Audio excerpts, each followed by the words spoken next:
मनोजवं मारुततुल्यवेगं जितेन्द्रियं बुद्धिमतां वरिष्ठं वातात्मजं वानरयूथमुख्यं श्रीरामदूतं शरणं प्रपद्ये।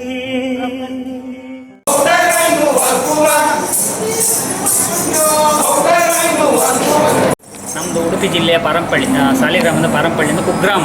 ಈಗ ಕುಗ್ರಾಮ ಅಲ್ಲ, ಈಗ ಸ್ವಲ್ಪ ಸಿಟಿಯಾಗಿದೆ. ಒಂದು 40 ವರ್ಷಗಳ ಕೆಳಗೆ ಕುಗ್ರಾಮವಾಗಿದೆ. ಯಾವುದೇ ಮೂಲಭೂತ ಸೌಕರ್ಯ ಇಲ್ಲ, ಒಂದು ರಸ್ತೆ ಸಹ ಇಲ್ಲದಿದ್ದ ಕಾಲದಲ್ಲಿ ಯಾವುದೇ ಮೀಡಿಯಾಗಳಿರಲಿಲ್ಲ, ಮೊಬೈಲ್ಗಳು, ಟಿ ವಿಗಳು ಯಾವುದೂ ಇರಲಿಲ್ಲ. ನಮ್ಮ ಊರಲ್ಲಿ ಮನೋರಂಜನೆಯ ಮಾಧ್ಯಮ ಅಂತ ಹೇಳಿದ್ರೆ ಬಹುಶಃ ರೇಡಿಯೋ ಮತ್ತು ಯಕ್ಷಗಾನ ಆಗಿತ್ತು. ಆ ಕಾಲದಲ್ಲಿ ಒಂದು ತಂಡ ಇತ್ತು ನಮ್ಮಲ್ಲಿ, ಎಲ್ಲ ಸರಿಸುಮಾರು ಒಂದು 60 ವರ್ಷ ಮೇಲಿನವರೇ ಕುಣಿತಾ ಇದ್ದರು. ಆವಾಗ ನಮ್ಮಲ್ಲಿ ಹುಟ್ಟಿಕೊಂಡದೊಂದು ತಲೆಯಲ್ಲಿ ಬಂದಂಥ ಥಾಟ್ ಏನಂದರೆ, ಈ ಕಲೆ ಇವರ ನಂತರ ಮರೆಯಾಗ್ತದೆ ಅಲ್ಲ ಅಂತ. ಅದಕ್ಕೋಸ್ಕರ ಒಂದು 10 ಜನರ ಒಂದು ಬಲಿಷ್ಠ ತಂಡ ಒಂದು ದೃಢ ಮನಸ್ಸು ಮಾಡಿತ್ತು. ಯಾಕಂದರೆ ಈ ಕಲೆಗೆ ಬಂದ ಮೇಲೆ ಭಾಳ ಕಷ್ಟ. ಯಾಕಂದರೆ ಇದರಲ್ಲಿ ಮೊದಲು ಯಾವುದೇ ಕಮರ್ಷಿಯಲ್ ಇರಲಿಲ್ಲ ಸರ್. ಕಮರ್ಷಿಯಲ್ ಆಗಿ ನಾವು ಏನೂ ಮಾತಾಡಲಿಕ್ಕಿಲ್ಲ. ಯಾಕಂದರೆ ಆವಾಗ ಒಬ್ಬ ಮನೆಯಲ್ಲಿ ಒಂದು ಊಟಕ್ಕೂ ತತ್ವಾರ ಇದ್ದಂಥ ಕಾಲದಲ್ಲಿ ಈ ಕಾರ್ಯಕ್ರಮ ಕೇವಲ ಸೇವೆಗೋಸ್ಕರ ಮಾಡ್ತಿದ್ರು. ರಾತ್ರಿ ಕಾಲದಲ್ಲಿ ಮಾಡ್ತಿದ್ರು ತುಳಸಿ ಪೂಜೆಯಲ್ಲಿ. ಆವಾಗ ನಾವು ಮನೆ ಹೋಗಿ ಈ ಪೂಜಾ ವಿಧಿವಿಧಾನಗಳು ಮಾಡಿ, ಈ ಕುಣಿತ ಮಾಡಿ, ಖಾಲಿ ಊಟ ಮಾಡಿ ಬರ್ತಿದ್ದಂಥ ಕಾಲ ಇತ್ತು. ಆದರೆ ಈ ಕಲೆಯನ್ನು ಉಳಿಸಬೇಕು ಅನ್ನುವ ನಿಟ್ಟಿನಲ್ಲಿ ಯಾವುದೇ ಮೂಲ ಬರಹ ಇಲ್ಲ ಈ ಕಲೆಗೆ. ನಾನು ಯಾಕೆ ಪೀಠಿಕೆ ತೆಗೆದೆ ಅಂತ ಹೇಳಿದ್ರೆ, ಯಾವುದೇ ಮೂಲ ಬರಹ ಇಲ್ಲ ಈ ಕಲೆಗೆ. ಬಾಯಿಂದ ಬಾಯಿಗೆ ಬಂದದ್ದು. ಒಂದು ವೇಳೆ ಆ ವ್ಯಕ್ತಿ ಅಲ್ಲಿಗೆ ಮರಣ ಹೊಂದಿದರೆ ಆ ಕಲೆ ಕೂಡ ಮರಣ ಆಗ್ತದೆ ಅನ್ನೋ ದೃಷ್ಟಿಯಲ್ಲಿ ನಾವು ಅವರ ಬಾಯಿ ಮುಖೇನ ಕೇಳಿಕೊಂಡು, ನಮ್ಮಲ್ಲೇ ಹಿರಿಯರು ಸ್ವಲ್ಪ ಅದ್ರ ಬಗ್ಗೆ ತಿಳ್ಕೊಂಡು ಆ ಸಂಧಿಗಳನ್ನು ಬಾಯಿಪಾಠ ಮಾಡಿ ಉಳಿಸಿಕೊಳ್ಳೋಸ್ಕರ 40 ವರ್ಷದ ಇನ್ನೊಂದು ದೃಢ ಸಂಕಲ್ಪ ಇಂದು ಈ ಮಟ್ಟದಲ್ಲಿ ಬಂದು ನಿಂತಿದೆ. ಅದು ಈ ಕಲೆ ವಿಷಯ ಹೇಳಲಿಕ್ಕೆ ಹೋದರೆ, ಈ ಕಲೆ ಬಗ್ಗೆ ಹೇಳಲಿಕ್ಕೆ ಹೋದರೆ, ಕಲೆ ತುಂಬ ಸುಂದರ. ಅದು ನಾನು ಆವಾಗ ಹೇಳಿದ ಹಾಗೆ ಬಾಯಿಂದ ಬಾಯಿಗೆ ಬಂದಿದೆ, ಯಾವುದೇ ಮೂಲ ಬರ ಇಲ್ಲ. ಈಗ ಕೇಳಿದವಾಗ ಶಿವರಾಮ ಕಾರಂತರ ಮೂಕಜ್ಜಿ ಕನಸಿನಲ್ಲಿತ್ತು, ನಮ್ಮ ಗುಣ್ಮಿ ಚಂದ್ರಶೇಖರ ಐತಾಳರು ಕೈಯಲ್ಲಿ ಕರೆದ ನೊರೆ ಹಾಲು, ಅದು ಕವಿತೆಯಲ್ಲಿ ಇದರಲ್ಲಿ ಪುಸ್ತಕದಲ್ಲಿ ಅದ್ರ ಬಗ್ಗೆ ವಿಶ್ಲೇಷಣೆ ಇದೆ, ಸಂಧಿಗಳು ಇದೆ. ಮೊದಲು ನಮ್ಗೆ ಇರಲಿಲ್ಲ. ಈಗ ನಾವು ಮಾಧ್ಯಮ ಈಗ ಜಾಸ್ತಿ ಆಯಿತು. ಫೇಸ್ಬುಕ್ ಫ್ರೆಂಡ್ಸ್ ಆಗಲಿ, ಯೂಟ್ಯೂಬಲ್ಲಿ ನೋಡಿದ ಫ್ರೆಂಡ್ಸ್ ಆಗಲಿ ಕಾಲ್ ಮಾಡಿ, ನೋಡಿ ಇದೊಂದು ಉಲ್ಲೇಖ ಇಲ್ಲಿದೆ, ಈ ಪುಸ್ತಕದಲ್ಲಿದೆ, ನೋಡ್ಕೊಳ್ಳಿ ಅಂದವಾಗ ನಮಗೆ ಮೈಸೂರಿಂದ ಒಬ್ಬರು ಮೇಡಮ್ ಕಾಲ್ ಮಾಡಿ, ಆ್ಯಕ್ಚುಲಿ ನಮ್ಮದು ಗುಣ್ಮಿ ನಮ್ಮ ನೇಬರ್, ಗುಣ್ಮಿಯ ಚಂದ್ರಶೇಖರ ಐತಾಳವರದ ಪುಸ್ತಕ ಸಿಕ್ಕಿದ್ದು ಮೈಸೂರಿಂದ ಒಬ್ಬರು ಮೇಡಮ್ ಹೇಳಿದಾಗ ನಮ್ಗೆ ಸಿಕ್ಕಿದ್ದು. ಎಂಥ ವಿಪರ್ಯಾಸ ನೋಡಿ. ಯಾಕಂದರೆ ನಾವು ಅಪ್ಡೇಟ್ ಆಗಿಲ್ಲ ಸರ್ ಇನ್ನೂ. ಈಗ ನಮ್ಮ ಅಲ್ಲಿರೋರೆಲ್ಲ 40 ವರ್ಷದ ಮೇಲಿನವರೇ, ನಾವು ಅಪ್ಡೇಟೆಡ್ ಇಲ್ಲ. ಆದರೂ ಕೂಡ ನಿಮ್ಮಂಥ ಯೂಟ್ಯೂಬರ್ಸ್ಗಳು ಬಂದು ನಮ್ಮನ್ನು ಉತ್ತೇಜನ ಮಾಡುವಾಗ ಈ ಕಲೆ ಉಳಿಬೇಕು ಅನ್ನೋ ನಿಟ್ಟಿನಲ್ಲಿ ನಾವು ಸ್ವಲ್ಪ ಈಗ ಉಸಿರಾಡ್ತಿದ್ದೀವಿ. ಯಾಕಂದ್ರೆ ನಮ್ಮ ಬೆನ್ನಿಂದ ಜನ ಇದ್ದವಾಗ ಆಟೋಮೆಟಿಕ್ಕಾಗಿ ನಮಗೆ ಅದರ ಬಗ್ಗೆ ಒಂದು ಬದ್ಧತೆ ಬರ್ತದೆ, ಕಲೆ ಉಳಿಬೇಕು ಅಂದ್ಕೊಂಡು. ಕಲೆ ಬಗ್ಗೆ ಹೇಳಲಿಕ್ಕೆ ಹೋದರೆ ಒಂದು ಸರಿಸುಮಾರು ಅದು ಎಲ್ಲ 14ನೇ ಶತಮಾನ ಹಾಗೆಲ್ಲ ಹೇಳ್ತಾರೆ. ಹೊಂದರಸನ ಕಾಲದಲ್ಲಿ ಹುಟ್ಟಿದ್ದು ಅಂತ ಹೇಳ್ತಾರೆ. ಕೆಲವರು ಹೇಳ್ತಾರೆ ಕರಾವಳಿಯಲ್ಲಿ ಈ ವೈಶಾಖ ಮಾಸ, ಇದು ಕಾರ್ತಿಕ ಮಾಸದಲ್ಲಿ ಬಿಡುವು ಇರ್ತದಲ್ಲ, ಆವಾಗ ಸ್ವಲ್ಪ ಮನೋರಂಜನೆಗಾಗಿ ಹುಟ್ಕೊಂಡಿದೆ ಅಂತ ಹೇಳ್ತಾರೆ. ಯಾವುದೇ ಒಂದು ಮೂಲಭಾರ ನಮಗಿನ್ನೂ ಸಿಕ್ಕಿಲ್ಲ, ಸರಿಯಾದ ಲಿಖಿತ ಮೂಲಭಾರ ನಮಗೆ ಸಿಕ್ಕಿಲ್ಲ ಸರ್. ಈಗ ಇದ್ದ ನಿಟ್ಟಿನಲ್ಲಿ ನಾವು ಹೇಳಬೇಕು ಅಂತ ಹೋದರೆ, ಈಗ ಬಹುತೇಕರು 40 ವರ್ಷದ ಮೇಲಿನವರೇ ಇರೋದು. ಈಗ ಎಲ್ಲ ಅವರವರ ಕೂಲಿ ಕೆಲಸದಲ್ಲಿದ್ದವರು ಒಂದು ದಿವಸ ರಜೆ ಹಾಕಿದರೆ ಆ ಕೂಲಿ ಸಿಗಬೇಕನ್ನೋ ಮನಸ್ಥಿತಿಯಲ್ಲಿ ಇರುವಂಥದ್ದು ನಾವಲ್ಲ. ಅದನ್ನು ಉಳಿಸ್ಬೇಕಾದ್ರೆ ಈಗ ಯುವಜನತೆ ಮನಸ್ಸು ಮಾಡಬೇಕು. ಯುವಜನತೆ ಬಂದರೂ ಕೂಡ ಏನಾಗುತ್ತೆ ಅಂತ ಹೇಳಿದರೆ, ಅವರು ಒಂದು ಜಾಬ್ ಆದಾಗ, ಈಗ ವಿದ್ಯೆ ಮತ್ತು ಹುದ್ದೆ, ಈಗ ಮನುಷ್ಯನ ಬೇಕಾದ ಮೂಲಭೂತವಾಗಿ ಬೇಕಾದ ವಿದ್ಯೆ ಮತ್ತು ಹುದ್ದೆ, ಅದು ಆದವಾಗ ಅವರು ನಮ್ಮ ಈ ಜನಪದ ಕಲೆಯತ್ತ ಮುಖ ಮಾಡೋದಿಲ್ಲ, ಅವರ ಹಾದಿದ್ದು ಹೋಗ್ತಾರೆ. ಈಗ ನಮ್ಗೆ ಸಿಗ್ತಾ ಇಲ್ಲ. ಆದರೂ ಕೂಡ ಇಬ್ಬರು ಯುವಕರು ಈಗ 4 ವರ್ಷದಿಂದ ನಾವು ತರಬೇತಿ ಮಾಡಿ ಇಬ್ಬರು ಹುಡುಗರು ನಮ್ಮ ಜೊತೆಗಿದ್ದಾರೆ. ಸ್ವಲ್ಪ ಒಂದೆಲ್ಲೋ ಅಳಿದುಳಿದ ಭರವಸೆ ಅನ್ನೋ ಹಾಗೆ. ಆದರೆ ಸರ್ಕಾರಗಳು ಇದರ ಬಗ್ಗೆ ಗಮನ ಹರಿಸಲೇಬೇಕಾಗ್ತದೆ ಸರ್. ಯಾಕಂದರೆ ಒಂದು ಕಲೆ ಮತ್ತು ಸಂಸ್ಕೃತಿ ಸತ್ತೋದ್ರೆ ಆ ದೇಶ ಆಟೋಮೆಟಿಕ್ಕಾಗಿ ದೇಶ ಬಡವಾಗುತ್ತೆ. ದೇಶದ ಸಂಸ್ಕೃತಿ ಮತ್ತು ಶ್ರೀಮಂತಿಕೆ ಉಳಿಯುವುದು ಜನಪದ ಕಲೆಗಳಿಂದ ನನ್ನ ಪ್ರಕಾರ. ಮತ್ತೆ ಹೇಳಬೇಕಂತ ಹೋದರೆ, ನಿಮ್ಮಂಥ ಯೂಟ್ಯೂಬರ್ಸ್ಗಳು ಈಗ ಗಮನ ಹರಿಸುವುದಿಲ್ಲ. ಆದರೆ ನೀವು ತುಂಬ ಮುತುವರ್ಜಿಯಿಂದ ನಮ್ಮ ಕಡೆ ಗಮನ ಹರಿಸಿದ್ರಿ, ಈ ಕಲೆ ಬಗ್ಗೆ ಅಭಿಮಾನದಿಂದ ಮಾತಾಡಿದ್ರಿ, ಜಾನಪದದ ಆಸಕ್ತಿಯಿಂದ ಮಾತಾಡಿದ್ರಿ. ಅದರಿಂದ ಈ ಕಲೆ ಉಳಿಬೋದಂತ ನಮಗೀಗ ಒಂದು ಆಶಾಕಿರಣ ಹುಟ್ಟಿದೆ ಸರ್. ನೀವು ಈ ಈ ತಂಡವನ್ನು ಕಟ್ಟಬೇಕಾದ್ರೆ ಮೊದಲು ಎಷ್ಟು ಮಂದಿ ಇದ್ರು, ಈಗ ಹೇಗೆ ಬೆಳೆದಿದೆ ಅಂತ ಅದ್ರ ಬಗ್ಗೆ ಹೇಳ್ತೀನಿ. ಇದು ಆ್ಯಕ್ಚುಲಿ ಈಗ ಇರೋ ತಂಡ ಹುಟ್ಟಿದ್ದು ಒಂದು ಸರಿಸುಮಾರು 40ರಿಂದ 45 ವರ್ಷಗಳ ಹಿಂದೆ. ಆವಾಗ ನಾವು ಫಸ್ಟ್ ಸ್ಟೆಪ್ಪಲ್ಲಿ ನಾವು ಇರಲಿಲ್ಲ, ನಮ್ಮ ಏಜೇ 45. ಆವಾಗಲೇ ಏನೋ ಸಣ್ಣ ಮಗು, ನಾವು ಅಂಬೆಗಾಲು ಇಟ್ಟುವಾಗ ಅಲ್ಲಿ ಟ್ರಯಲ್ ಆಗ್ತಾಯಿತ್ತು. ಆವಾಗಲೇ ಹುಟ್ಟಿದ್ದು, ರಕ್ತದಲ್ಲೇ ಬಂದಿದೆ ನಮ್ಮ ಈ ಕಲೆಗಳು. ಉಳಿಬೇಕು, ಈ ಕಲೆ ಉಳಿಬೇಕು ಅನ್ನೋ ನಿಟ್ಟಿನಲ್ಲಿ ಆವಾಗ ಒಂದು 10 ಜನ ಶುರು ಮಾಡಿದ್ದು. ಈಗ ಸರಿಸುಮಾರು ನಾವು 16 ಜನ ಇದ್ದೇವೆ ಸರ್. ಸರಿ, 16 ಜನರಲ್ಲಿ ಕೆಲವರಿಗೆ ಈ ಕಾರ್ಯನಿಮಿತ್ತ ಬರ್ಲಿಕ್ಕೆ ಆಗೋದಿಲ್ಲ, ಬ್ಯುಸಿಯಲ್ಲಿ ಬರ್ತಾರೆ, ಕೆಲವರು ಬರ್ಲಿಕ್ಕೆ ಆಗೋದಿಲ್ಲ. ಹಾಗೆ ಅಂತೂ ಕಂಪಲ್ಸರಿ 12 ಜನ ಮಾಡ್ತೀವಿ. ಅಂದ್ರೆ ಈಗ ನೀವು ಇಷ್ಟೊಂದು ಕಾರ್ಯಕ್ರಮ ಕೊಡಬೇಕಾದ್ರೆ ಪ್ರತ್ಯೇಕವಾದ ವಾಹನ ಮತ್ತು ನೀವು ಹೇಗೆ ಇದನ್ನೆಲ್ಲ ಸಾಗಣೆ ಖರ್ಚನ್ನು ಹೇಗೆಲ್ಲ ಮುತುವರ್ಜಿಯಿಂದ ಈಗ ನಮ್ಮ ಹತ್ತಿರದಲ್ಲಿ ಒಂದು ಸರೌಂಡ್ 6 ಕಿಲೋಮೀಟರ್ ಒಳಗಡೆ ಇದ್ರೆ ನಾವು ಗಾಡಿ ಅಂತ ಕೇಳುವುದಿಲ್ಲ, ಅಂದ್ರೆ ಯಾವುದೇ ವಾಹನದ ವೆಚ್ಚ ಕೇಳುವುದಿಲ್ಲ.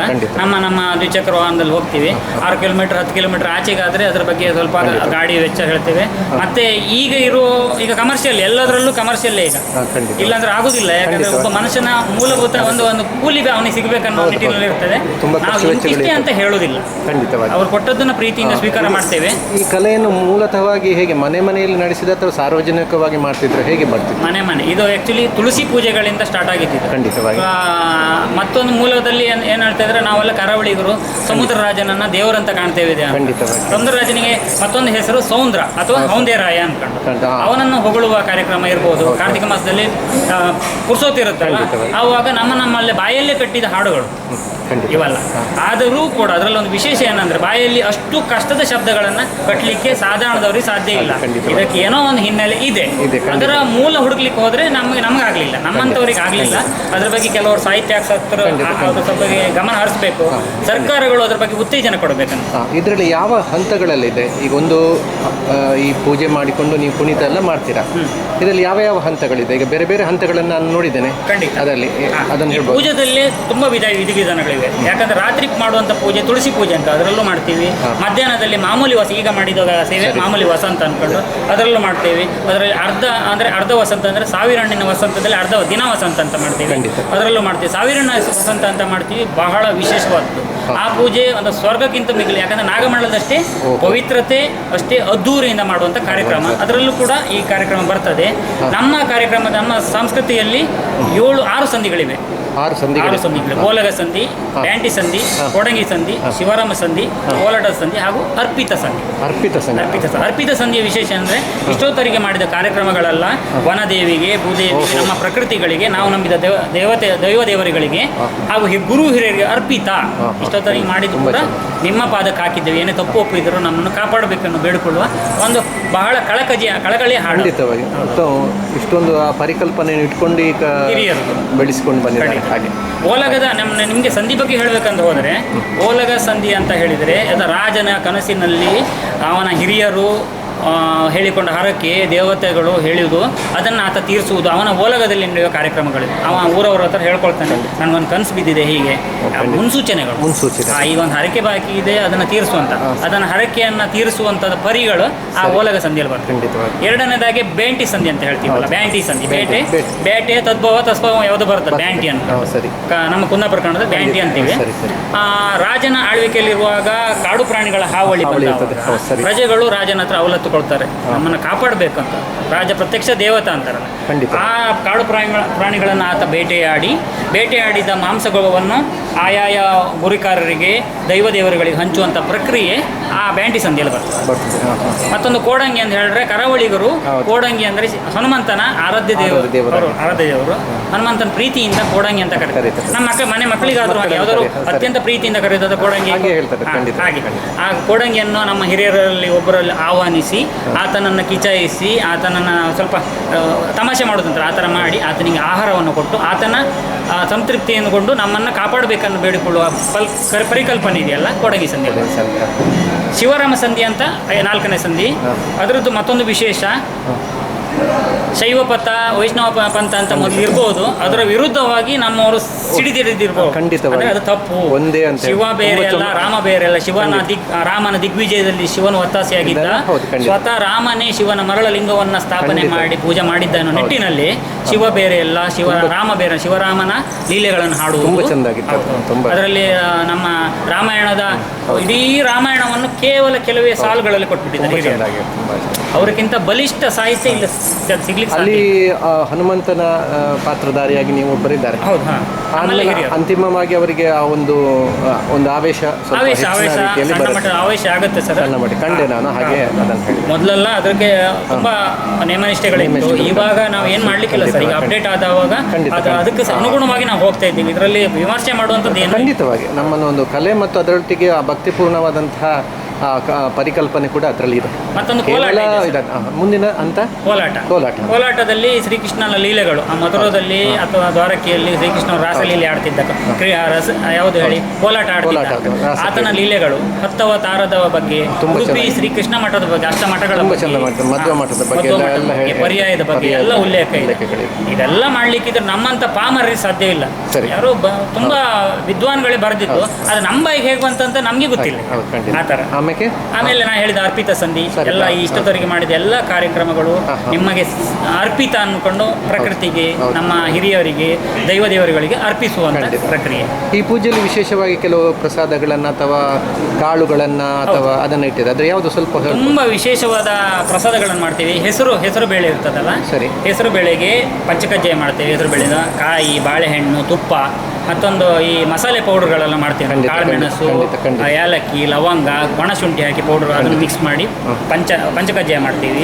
ಆಮೇಲೆ ಬಾಳೆಹಣ್ಣು, ತುಪ್ಪ, ಕಾಳುಮೆಣಸಿನ ಹುಡಿ, ಅದೆಲ್ಲ ಮಸಾಲೆ ಹುಡಿಗಳನ್ನ ಹಾಕಿ ಒಂದು ರಸಾಯನ ಥರ ಮಾಡ್ತೀವಿ. ಅಂದರೆ ಯಾವುದು ನಮ್ದು ಏನು ಹೇಳ್ತೀವಿ ನಾವು, ಅದು ನಮ್ಮ ಪಂಚಾಮೃತ ಮತ್ತು ಅದು ನಾವು ಯಾಕೆ ಇದನ್ನು ವಿಶೇಷವಾಗಿ ಹೇಳ್ತೀವಿ ಅಂತ ಹೇಳಿದ್ರೆ ಕಾರ್ತಿಕ ಮಾಸದಲ್ಲಿ ಇದು ಮಾಡದಿರ್ಬೋದು. ಯಾಕಂದ್ರೆ ಆವಾಗ ಚಳಿ ಇರುತ್ತೆ. ಚಳಿಗೆ ನಮಗೆ ರಕ್ಷಣೆಗೋಸ್ಕರ ಈ ಕೆಲವು ವಸ್ತುಗಳನ್ನೆಲ್ಲ ಹಾಕಿ ತಯಾರು ಮಾಡಿ ತುಂಬ ರುಚಿಯಾದ ಅದ್ಭುತ ರುಚಿಯಿಂದ ಕೂಡಿದಂಥ ಪ್ರಸಾದ. ತುಂಬ ಒಳ್ಳೆ ಪರಿಕಲ್ಪನೆ. ಈಗ ನೀವು ಪ್ರಾದೇಶಿಕವಾಗಿ ಈ ಕಾರ್ಯಕ್ರಮಗಳು ಕೊಡ್ತೀರಾ ಅಥವಾ ಜಿಲ್ಲೆಗಳನ್ನು ದಾಟಿ ಬೇರೆ ಕಡೆಗೂ?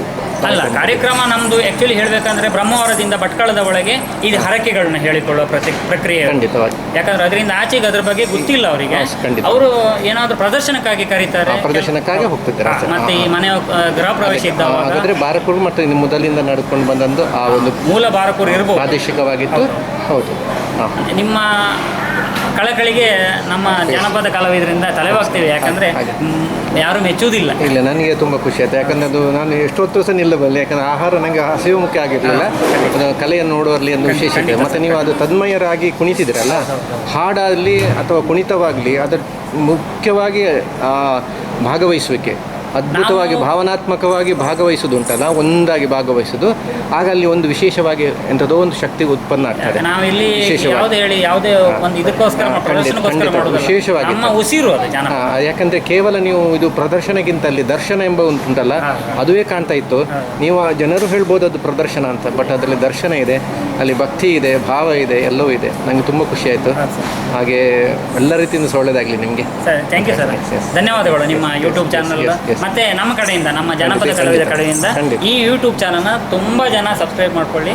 ಎಲ್ಲರೂ ಅದಕ್ಕೆ ಭಾಗಿಯಾಗಿ ನಮ್ಮ ಜನಪದ ಕಲೆ. ಧನ್ಯವಾದ.